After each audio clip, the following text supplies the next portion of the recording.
Bonjour,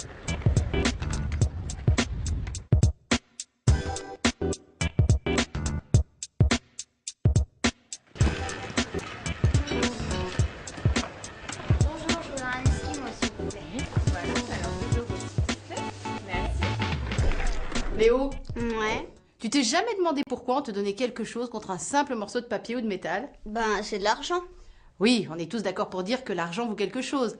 Mais d'abord, il n'y a pas toujours eu de l'argent. Ah bon? On se fait un petit voyage dans le temps? Je t'invite. D'accord. Au début, les humains ont commencé par faire du troc.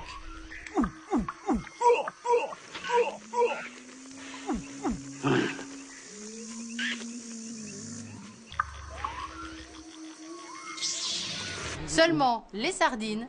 Ça ne se conserve pas très bien. Alors on a eu l'idée de faire les échanges avec des objets qui se conservaient mieux. Comme du blé par exemple. Mais à la longue, ça pouvait être lourd. On a aussi pensé à utiliser des objets plus légers, comme des plumes rares ou des coquillages. On disait, un beau poisson vaut une plume de perroquet, qui vaut 10 bananes ou un collier de fleurs. La plume était devenue une monnaie d'échange. On avait en quelque sorte inventé la monnaie. À l'école, quand on était petit, on faisait ça avec les billes. Un calot, ça en valait 5 petites. L'ennui, c'est que tu peux toujours essayer d'aller acheter une glace avec tes billes. Les billes ou les plumes, ça n'a pas forcément la même valeur pour tout le monde.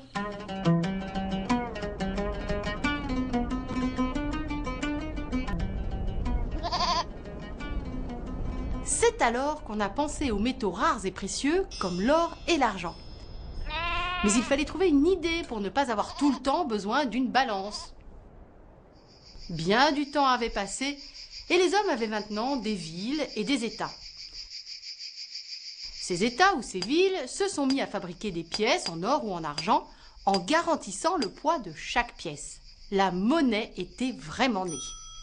Dis, les pièces, ce n'est pas léger non plus, hein, dans les poches. C'est vrai, les pièces, il fallait quand même les transporter. Alors, il y a des gens malins qui ont proposé de prendre des pièces en dépôt contre des certificats en papier, les lettres de crédit. Ils étaient donc devenus des banquiers.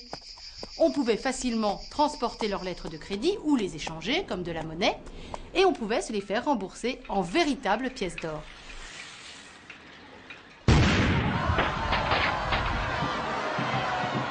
Encore 2 ou 3 siècles plus tard, et le franc est devenu notre monnaie nationale à la Révolution. C'est Bonaparte qui a créé la Banque de France en 1800. La banque centrale de notre pays est alors créée pour donner confiance en la monnaie émise sous forme de papier-monnaie. Et pendant longtemps, ces billets sont restés convertibles. On pouvait les échanger contre de la monnaie en or. Ce n'est qu'un peu plus d'un siècle plus tard que l'on a décidé qu'on ne pourrait plus échanger les billets contre de l'or. C'était comme aujourd'hui, quoi. Oui, mais il restait quelque chose de vraiment pas pratique. L'ennui, c'est qu'en France, on payait en francs. Mais en Italie, par exemple, tu achetais ta glace avec des lires. En Espagne, il te fallait des pesetas. En Allemagne, tu payais en marques. Et en Belgique, on disait bien des francs, mais ce n'étaient pas les mêmes. C'était des francs belges. Mais alors, comment on faisait à cette époque?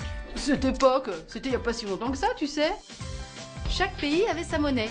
À chaque fois qu'on passait une frontière, il fallait échanger une monnaie contre une autre. En fait, on faisait encore du troc de monnaie.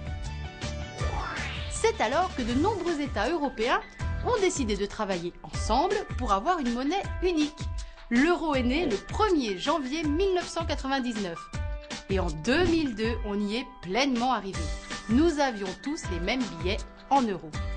Et maintenant, nous sommes 17 États à utiliser la même monnaie. Du coup, tu peux voyager tranquille. Ça fait 17 pays où tu peux aller acheter ta glace avec les euros que tu as dans la poche.